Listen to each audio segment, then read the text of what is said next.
Fluffy, Peggy Lee en Maxima bij de rode tent spelen keten. Dat is leuk. Fluff, Fluff.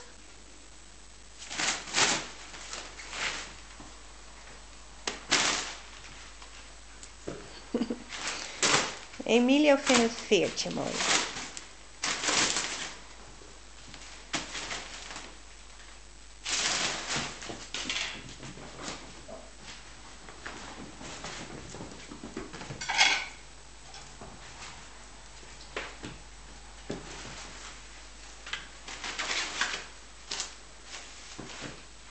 Hallo hè.